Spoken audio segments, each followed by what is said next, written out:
नमस्कार, खबर दुनिया में आप सभी का स्वागत है। मैं हूं अश्विनी कुमार मिश्र। खबर दुनिया की यानी विश्व की सभी अहम खबरें आधे घंटे में आप तक।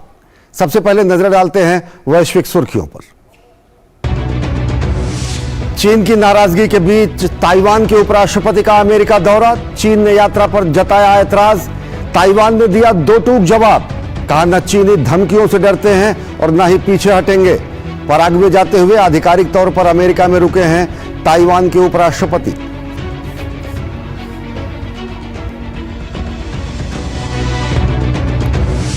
सैन्य तख्तापलट के शिकार नाइजर में गहराई राजनीतिक अनिश्चितता। सैन्य प्रशासन ने अपदस्थ राष्ट्रपति पर राजद्रोह का मुकदमा चलाने का किया ऐलान। अपदस्थ राष्ट्रपति के समर्थकों ने कड़े कदम उठाने के दिए संकेत। तख्तापलट करने वाले समूह और अफ्रीकी देशों के बीच बातचीत के प्रयास जारी।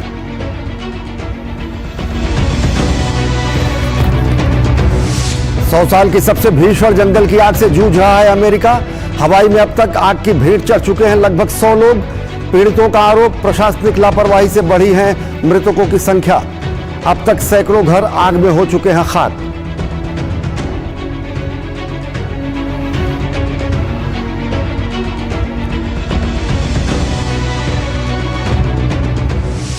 पांच 537वें दिन भी बरसते रहे रूस यूक्रेन युद्ध में आग के शोले।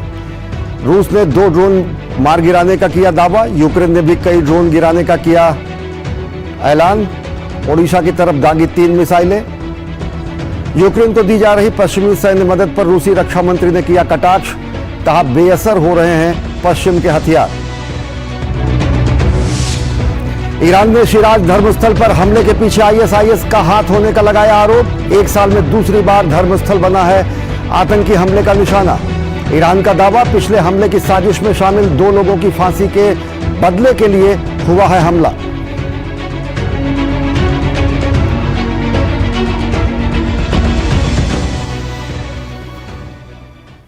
और सबसे पहले खबर एशिया महाद्वीप से।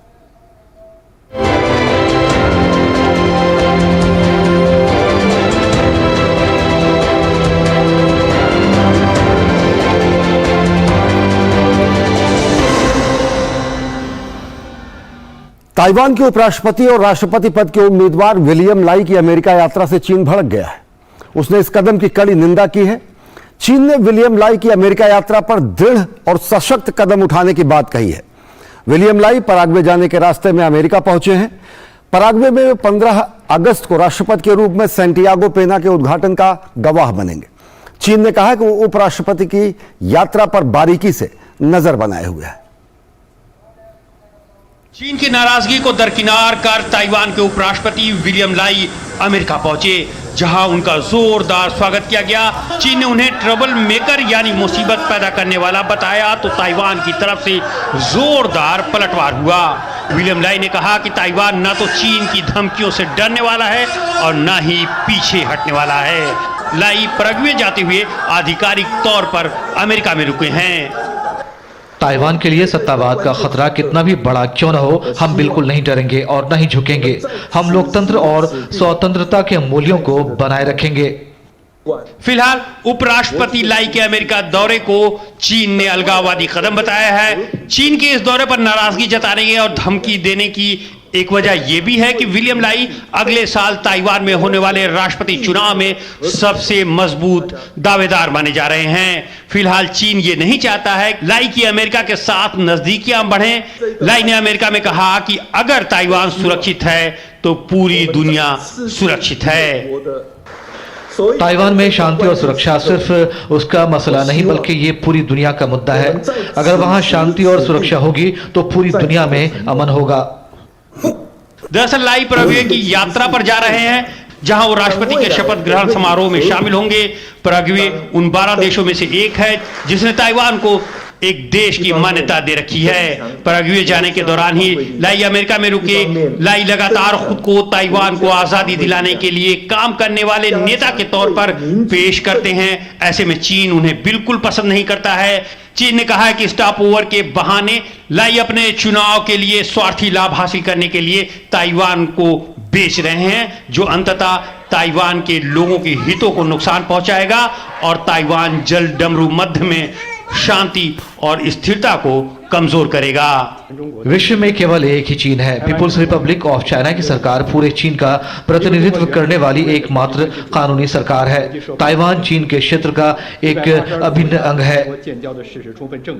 ताइवान अमेरिका और चीन के बीच सबसे बड़ा टकराव का बिंदु बनकर उभरा है। लाई के अमेरिकी दौरे को ताइवान और अमेरिका ने सामान्य बताते हुए चीन से ताइवान के खिलाफ कोई कार्रवाई नहीं करने की मांग की है। इसके बावजूद ताइवान को लगता है कि चीन जरूरी कार्रवाई करेगा और इस सप्ताह द्वीप के पास सैन्य अभ्यास कर सकता है। पिछले साल 2022 में ताइवान के राष्ट्रपति साई इंग वेन जब अमेरिका गई थी तब चीन ने ताइवान के इर्द गिर्द बड़े पैमाने पर सैन्य अभ्यास किया था। ताइवान खुद को एक संप्रभु और स्वतंत्र देश मानता है और चीन उसे अपना हिस्सा बताता है। 1979 में ताइवान के साथ अपने संबंध तोड़ते हुए अमेरिका ने चीन के साथ अपने राजनयिक संबंध स्थापित किए, लेकिन चीन के विरोध के बावजूद अमेरिका ने ताइवान के साथ विशेष दर्जे का संबंध बनाए रखा और हथियारों की आपूर्ति भी करता चला आ रहा है। अमेरिका भले ही एक चीन नीति का समर्थन करता है, लेकिन ताइवान को लेकर स्पष्ट नीति अपनाता है। राष्ट्रपति जो बाइडेन कई बार कह चुके हैं कि अगर चीन ने ताइवान पर हमला किया तो अमेरिका ताइपे के बचाव में उतरेगा। और वहीं दक्षिण कोरिया और अमेरिका ने उत्तर कोरिया के बढ़ते परमाणु और मिसाइल खतरों का जवाब देने के लिए 21 से 31 अगस्त तक उल्ची फ्रीडम गार्डियन ग्रीष्म अभ्यास आयोजित करने की घोषणा की है और इसके बाद कोरियाई प्रायद्वीप में तनातनी बढ़ गई है। ग्रीष्मकालीन युद्धाभ्यास को उत्तर कोरिया के नेता किम जोंग उन ने परमाणु युद्ध का पूर्वाभ्यास बताया है और उत्तर कोरिया की सेना को युद्ध के लिए तैयार रहने का आदेश जारी कर दिया है। पिछले कई महीनों से कोरियाई प्रायद्वीप में तनातनी का माहौल बरकरार है। कभी उत्तर कोरियाई तानाशाह किम जोंग उन मिसाइल परीक्षण और हथियारों का जखीरा बढ़ाने का आदेश देकर इस तनाव को चरम पर पहुंचा देता है, तो दक्षिण कोरिया और अमेरिकी युद्धाभ्यास से प्रायद्वीप का माहौल गर्मा जाता है। दक्षिण कोरिया और अमेरिका के ताजा युद्धाभ्यास की घोषणा ने जले पर नमक छिड़कने का काम किया है। दरअसल दक्षिण कोरिया और अमेरिका ने उत्तर कोरिया के बढ़ते परमाणु और मिसाइल खतरों का जवाब देने के लिए 21 से 31 अगस्त तक उल्ची फ्रीडम गार्डियन ग्रीष्मकालीन अभ्यास का आयोजन करने की घोषणा की। दक्षिण कोरिया ने अभ्यास को साल का सबसे बड़ा सैन्य अभ्यास बताते हुए दोनों देशों के हजारों सैनिकों के शामिल होने की पुष्टि की। अमेरिका के मुताबिक अभ्यास का मकसद सहयोगी देशों की युद्ध क्षमता में और सुधार करना है। इस पूरे अभ्यास के दौरान हम जिन चीजों पर ध्यान केंद्रित करेंगे उनमें से एक है ये कमांडरों का इस बात पर ध्यान केंद्रित करने में सक्षम होना चाहिए कि हम मल्टी डोमेन ऑपरेशंस को कैसे संभालते हैं। अभ्यास के दौरान हमारे पास नभ, थल और जल तीनों सेनाएं मौजूद हैं। उधर उत्तर कोरिया ने सैन्य अभ्यास को परमाणु युद्ध का पूर्वाभ्यास बताकर इसकी निंदा की है। दरअसल उत्तर कोरियाई तानाशाह किम जोंग उन ने 2 दिन पहले प्रमुख युद्धक सामग्री वाले कारखानों का दौरा किया था। अपने दौरे में उन्होंने सैन्य कमांडर्स को मिसाइलों और छोटे हथियारों के उत्पादन में भारी वृद्धि करने का आदेश दिया। उत्तर कोरिया मीडिया के CNN के मुताबिक किम के आदेश देने से कुछ दिन पहले भी दक्षिण कोरिया और अमेरिका ने वार्षिक सैन्य अभ्यास शुरू किया था, जिसे उत्तर कोरिया अपने लिए खतरे के तौर पर देखता है। उत्तर कोरिया के CNN ने कहा कि किम ने मिसाइल फैक्ट्री का भी दौरा किया और इस दौरान उन्होंने उत्पादन क्षमता को अत्यधिक बढ़ावा देने का लक्ष्य रखा ताकि फैक्ट्री अग्रिम सैन्य इकाइयों की जरूरतों को पूरा करने के लिए बड़े पैमाने पर मिसाइलों का उत्पादन कर सके। इस दौरान तानाशाह ने कहा कि युद्ध की तैयारियों का गुणात्मक स्तर युद्ध सामग्री उद्योग के विकास पर निर्भर करता है और उनकी सेना की युद्ध तैयारियों को तेज करने में कारखानों को बड़ी जिम्मेदारी निभानी होगी। उत्तर कोरिया के CNN के मुताबिक अन्य संयंत्रों के दौरे पर किम ने एक नए लड़ाकू बख्तरबंद वाहन का निरीक्षण किया और उसे चलाया भी। और वक्त हो चला एक छोटे से ब्रेक का। देखते रहिए खबर दुनिया की।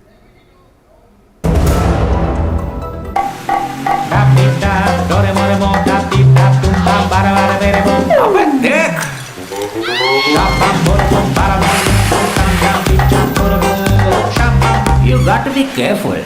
बारिश है, सड़कें बदलेंगी। Switch to Seat. Beta change soon. It's monsoon.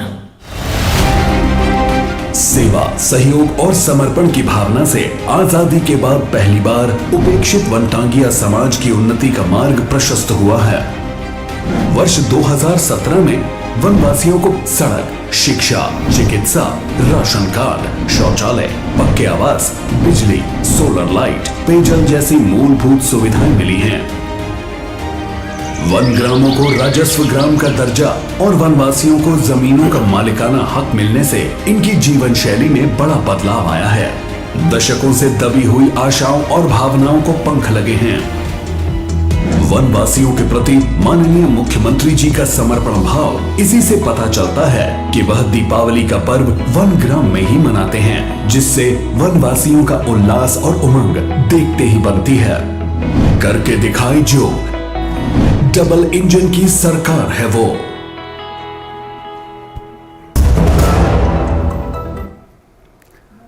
Break के बाद आप सभी का स्वागत है।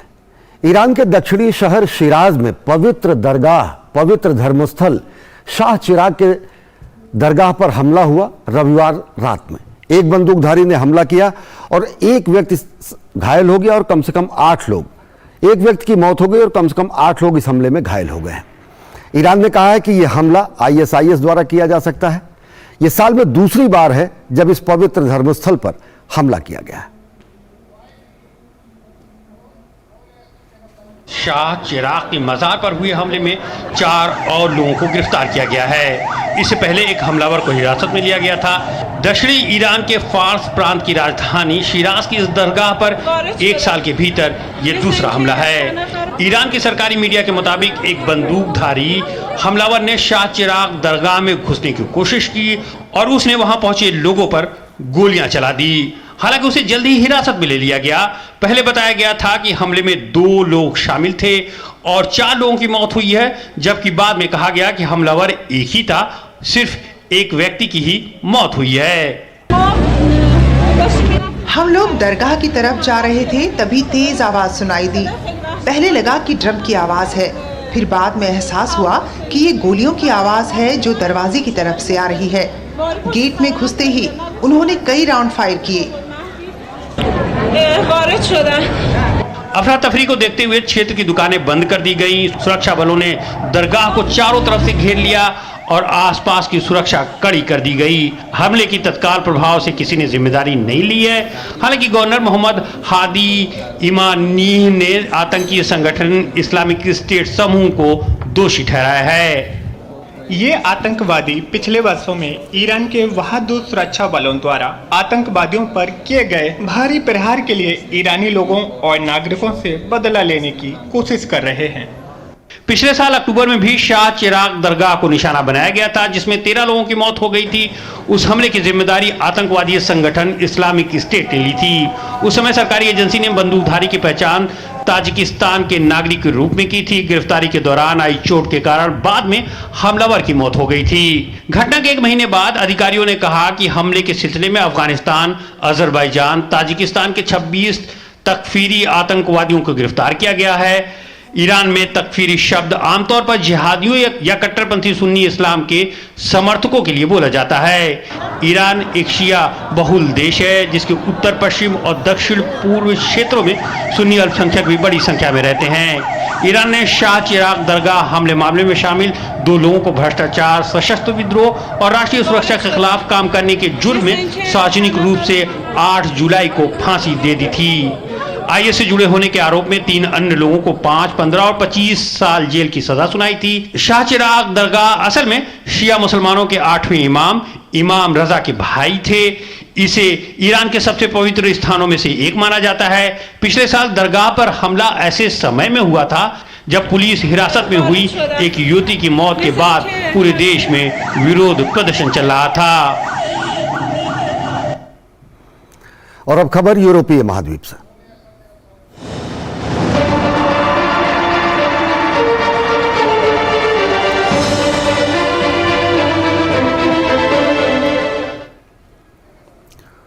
रूस और यूक्रेन के बीच करीब 18 माह से ज्यादा समय से युद्ध जारी है। यूक्रेन के पलटवार से रूस के हमले और तेज होते जा रहे हैं। मॉस्को को बार बार निशाना बनाए जाने से बौखलाए रूस ने यूक्रेन पर हमले बढ़ा दिए हैं। दोनों पक्षों ने एक दूसरे के ड्रोन मार गिराने का दावा किया है। तो इस बीच ब्राजील के राष्ट्रपति ने युद्ध का समाधान ढूंढने की अपील की भी है। कीव की यात्रा पर पहुंचे जर्मन के वित्त मंत्री ने यूक्रेन को और सहायता देने की घोषणा की है। तो वहीं रूस के रक्षा मंत्री सर्गेई शोइगु ने पश्चिमी हथियारों को बेअसर करार दिया है। रूस यूक्रेन के बीच जंग और तेज हो गई है। मॉस्को को बार बार निशाना बनाए जाने से बौखलाए रूस ने यूक्रेन के अलग अलग दिशाओं में हमले बढ़ा दिए हैं। बीती रात बंदरगाह शहर ओडिशा रूसी हमलों से दहल उठा। यूक्रेन की ओर से दावा किया गया है कि रूसी हमलों में एक शिक्षण संस्थान, कई आवासीय इमारतें और एक सुपरमार्केट मलबे में तब्दील हो गई है। हालांकि यूक्रेन ने 15 ड्रोन और 8 कैलिबर मिसाइलों को मार गिराने का भी दावा किया है। बढ़ते हमलों के बीच ब्राजील के राष्ट्रपति ने युद्ध का समाधान ढूंढने के लिए दोनों देशों से विनम्र रुख अपनाने का आग्रह किया है।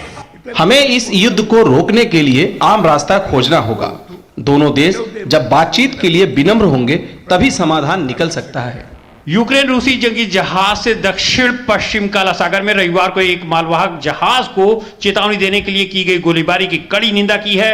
रूसी सुरक्षा बलों ने जहाज को रोकने के लिए स्वचालित हथियारों से गोलीबारी करने का दावा किया था। इस बीच रूस के रक्षा मंत्री ने कहा है कि रूसी हथियार यूक्रेन युद्ध में अपना असर दिखा रहे हैं। सेना की 2023 की प्रदर्शनी में बोलते हुए शोइगु ने कहा कि अत्यधिक प्रचारित पश्चिमी हथियार यूक्रेन में खुद को साबित करने से काफी दूर रहे हैं। पश्चिमी देशों के हमारे हथियार अधिक विश्वसनीय और प्रभावशाली हैं।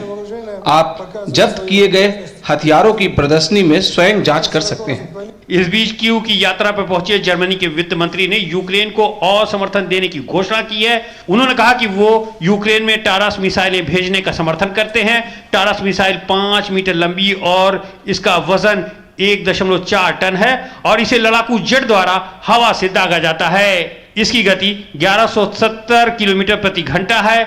यह मिसाइल अपने लक्ष्य पर बने रहने के लिए 4 स्वतंत्र नेविगेशन प्रणालियों का उपयोग करती है। हम पहले ही यूक्रेन को सहायता के विभिन्न क्षेत्रों के लिए 22 बिलियन यूरो का ऑर्डर जुटा चुके हैं। अगले कुछ वर्षों के लिए हमने अपनी बजट योजनाओं में यूक्रेन को निरंतर समर्थन देने की पहले से ही दृढ़ता योजना बनाई है। उधर यूक्रेन ने रूस द्वारा बिछाई गई बारूदी सुरंग को ध्वस्त करने के लिए एक विशेष मशीन का प्रयोग करना शुरू किया है, जबकि रोमानिया ने काला सागर में लगाए गए बारूद को नष्ट करने के लिए हेलीकॉप्टर और जहाज को तैनात किया है। इस बीच यूक्रेन ने बाखमुत में रूस के नियंत्रण वाले क्षेत्रों में अपनी पकड़ मजबूत करने का दावा किया है। यूक्रेनी सेना ने करीब 2 वर्ग किलोमीटर क्षेत्र रूस से छीनने की बात कही है। रूस पर लगाए गए आर्थिक और तेल पर प्रतिबंध का असर भी दिखाई देने लगा है। सोमवार को रूसी रूबल गिरकर 100 प्रति अमेरिकी डॉलर पर आ गया। युद्ध शुरू होने के बाद से ये इतनी बड़ी गिरावट देखी गई है। और अब रुख करते हैं अफ्रीकी महाद्वीप की ओर।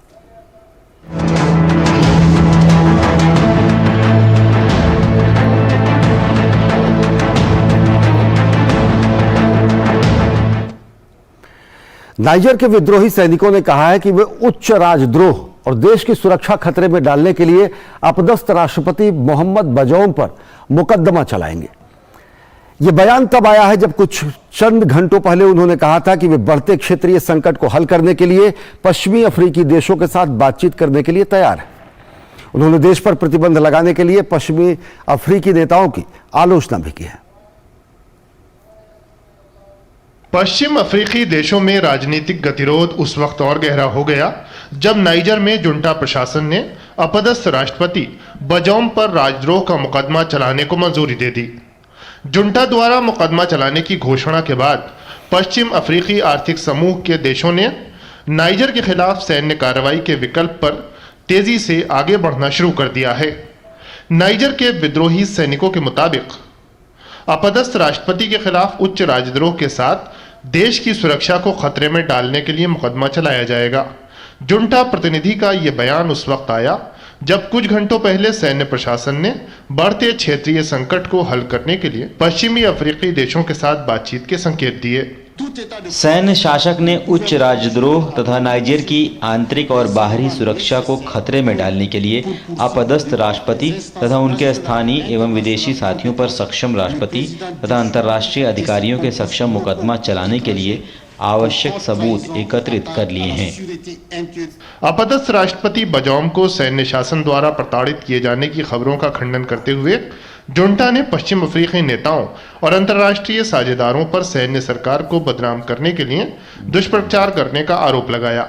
जुंटा प्रतिनिधियों ने कहा कि बजौम के निवास पर सेना ने कब्जा नहीं किया था और उन्हें बाहरी दुनिया के साथ संवाद की इजाजत दी गई थी। इकोवास द्वारा लगाए गए अमानवीय और अपमानजनक प्रतिबंध ने देश को फार्मास्यूटिकल उत्पादों, बुनियादी खाद्य पदार्थों और बिजली की आपूर्ति से वंचित कर दिया, जो किसी तरह से उचित नहीं है। वहीं अफ्रीकी देशों में तनाव को कम करने के लिए पिछले दरवाजों से बातचीत की कोशिशें भी जारी हैं। मीडिया रिपोर्ट के मुताबिक तख्ता पलट करने वाले जनरल अब्दुल रहमान ने स्कॉलर्स के एक ग्रुप से मुलाकात की, जिसके बाद उनके इकोवास के साथ बातचीत के संकेत मिले। रिपोर्ट के अनुसार जनरल अब्दुल रहमान ने बातचीत के लिए तैयार रहने की बात कही है। इसके बाद बैठक की जगह को लेकर भी मंथन हो रहा है। यह बैठक नाइजर में होगी या फिर नाइजीरिया में, और इसकी तारीख और जगह क्या होगी, इसकी घोषणा जल्द हो सकती है। और वक्त हो चला एक और छोटे से ब्रेक का। देखते रहिए खबर दुनिया की।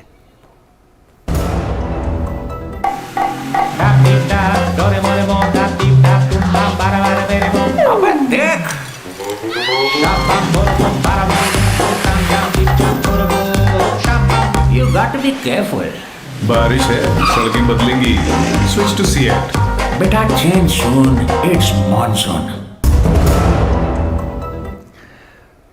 ब्रेक के बाद आप सभी का स्वागत है। अब रुख करते हैं अमेरिका की ओर।